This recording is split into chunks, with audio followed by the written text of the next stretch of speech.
So you just got your wake foil and are opening it up to use for the very first time? Well, in this video, we're going to give you a breakdown of all the different components, how they piece together, and how to set up your foil so that you can have the best time behind the boat.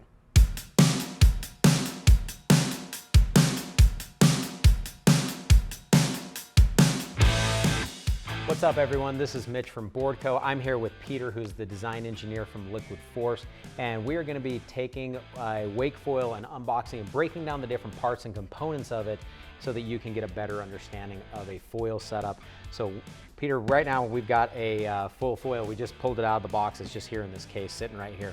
So, go through and break it down for us. What people can experience when they get their foil and take it out of the box. Yeah, for sure. So we're going to open up the Carbon Horizon foil set today from Liquid Force and go through a few things that comes in your package. So that should be pretty easy to all put together. So yeah, the first thing you'll notice is you got your mast.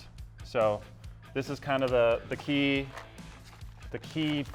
component that kind of connects your whole system to a board. So, you know, we have the pod foil wake server behind us. So this is the piece of equipment that's going to attach to the bottom of your board, right here on your mast plate, and then it's going to connect to the wing system on the bottom. And so what you'll notice here is this is an extruded aluminum mast. You know, it's designed to kind of knife through the water with no drag to kind of minimize everything down here so that you can just utilize all the components that attach to it on the bottom. So it's just nothing too fancy about it, but it's kind of the most important thing that you'll need.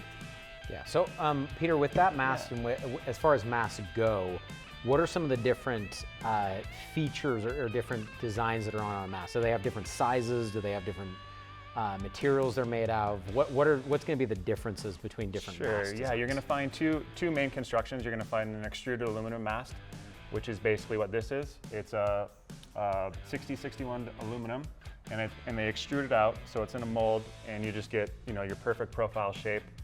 Very strong, probably a little bit more weight than like a carbon version, but really strong, really bulletproof, and rock solid. There's a carbon version as well.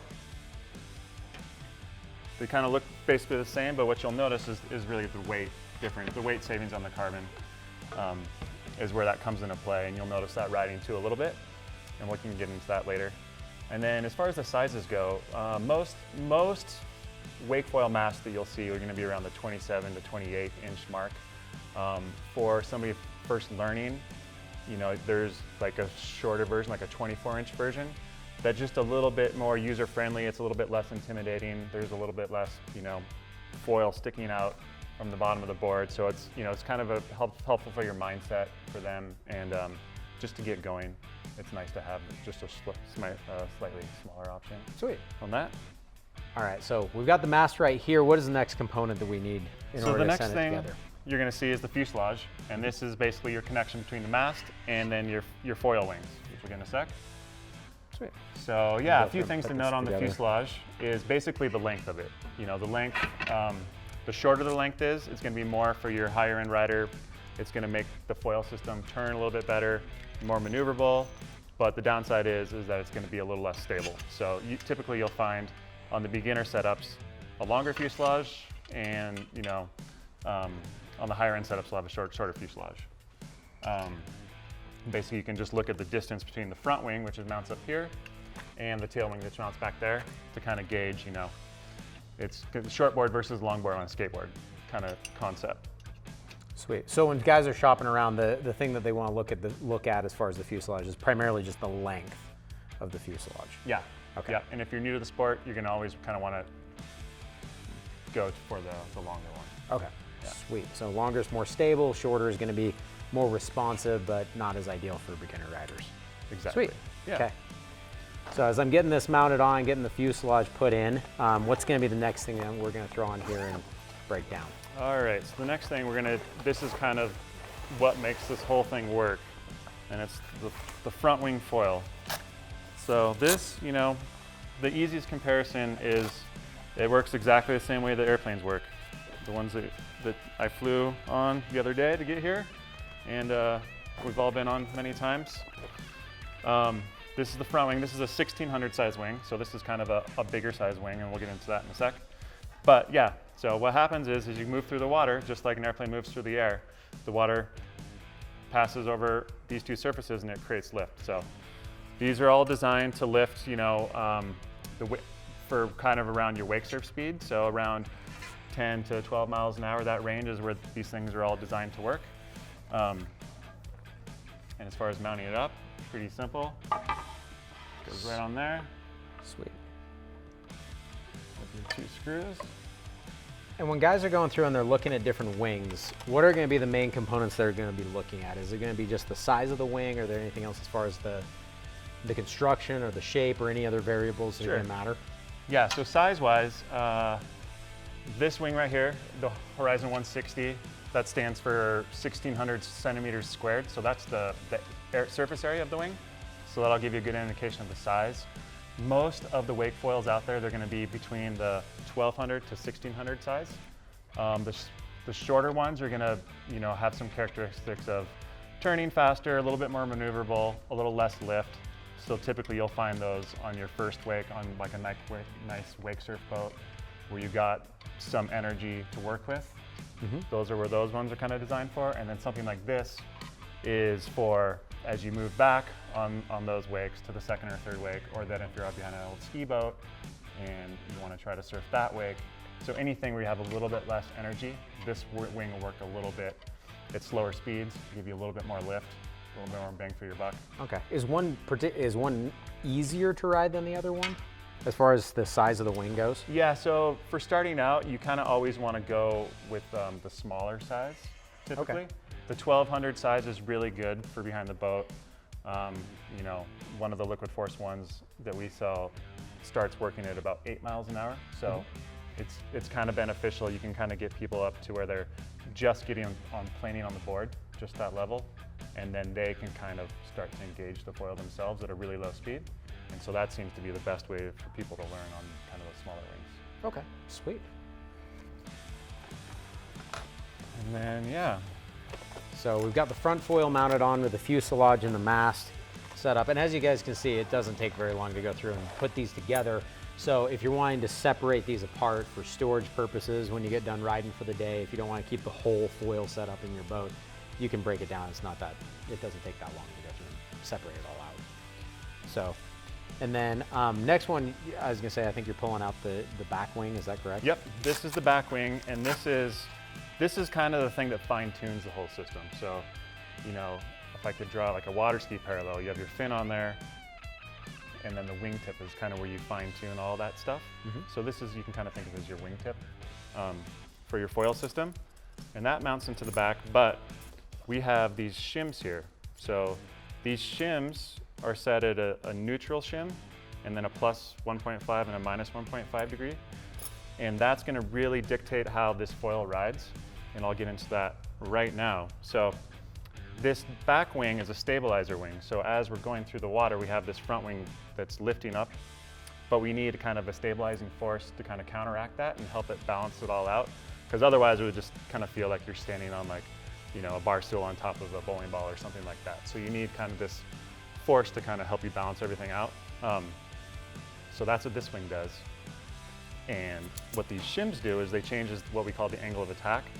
So if you mount this up in a neutral position, it's going to be going, let's see here, it's going to be going through the water in its neutral position. But as you pitch this down or up, you're going to increase or decrease the amount of drag and the amount of stabilizing force you have. So this really gets into play when you're, you know, first taking your kit out, or if you're learning. So if you're feeling that you have, you know, if it's too much to manage, you're going too fast, you're getting kind of pulled out of the water, it's popping up, then you want to add like a little bit more of a stabilizing force to it. And so that's going to pitch the wing down and create more downforce. And then vice versa, if you want to loosen the wing up a little bit, go a little faster, you feel like it's a little draggy, you can put the other shim in to pitch it upwards to kind of like make this a little bit more hydrodynamic. And yeah, I'll let you go ahead and put that in. Yeah. Neutral shim. There you go. It's a little trickier putting this on top of a desk where I can't see the holes very well. but you guys can see it, so that's what's important. But even then, it's pretty straightforward. So sweet. So those different shims, that's actually really nice, because as you go along, you can get a setup that you can go from being a really basic setup all the way to doing a more advanced setup just by changing out those different shims. And I mean, this is fast enough and simple enough. You can even do it between riders that are going out there. So if you have somebody who's a better rider, like here just recently, we were going out, I was riding, and Tyler, one of our other guys here, was riding.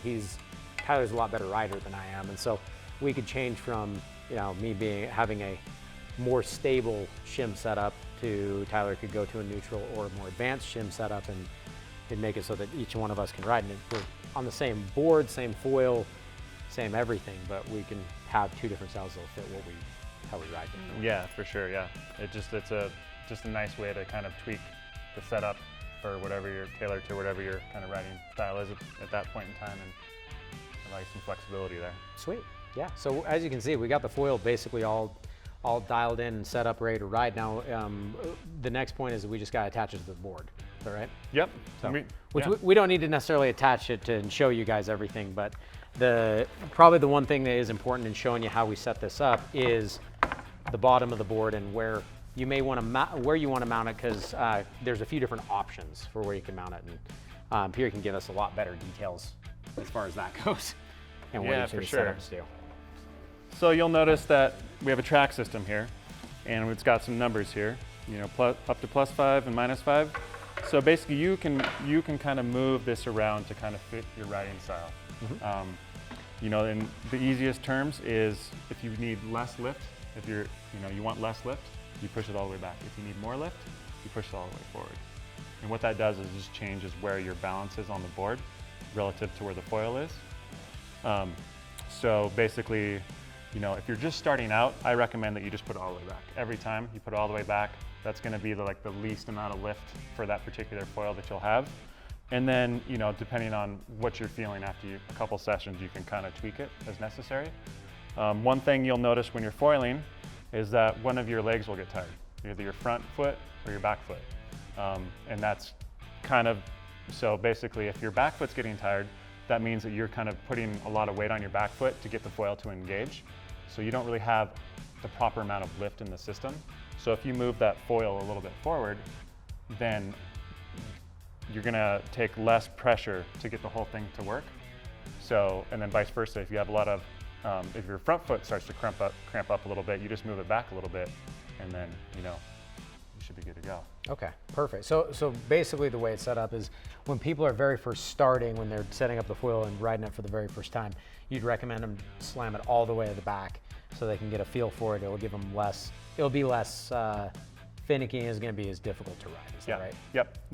Less, more predictable, less, Okay. More predictable, I guess. Yeah, so do that, and then as they get more comfortable, they can slide it up and find a neutral balance to where they can stand and be even-footed, just like you mentioned. Yeah. Cool. Anything else that goes into play as far as setting the board up, or does that pretty much cover everything? That pretty much covers everything. Sweet. So yeah, as you guys can tell, setting it up is pretty easy. When you get your foil for the very first time, just going and tweaking the setups between what shims you put in, the position of the foil is going to make a big difference as far as your experience going out and riding it for the first time, and then you can go and adjust it and manipulate it from that point forward as you progress and get better and get more comfortable on the foil. It just gives you the ability to customize and choose your setup and choose your riding. So we'll appreciate your time spending some time with us breaking down how to set up the foil for the very first time when you go out to ride it. We hope this has been really helpful information. If you have any questions about your foil board setup, how you want to dial it in for you and set it up, please reach out to our gear experts at BoardCo. We're here to help you and want to make sure that you have the best possible experience with your foil board, or honestly with any piece of equipment that you end up getting from us, or even equipment you didn't necessarily get from us. So check out more information and videos like these on our YouTube channel and on our website, boardco.com. And don't hesitate to let us know how we can help you out. Thanks a ton for spending some time with us, and we'll see you later.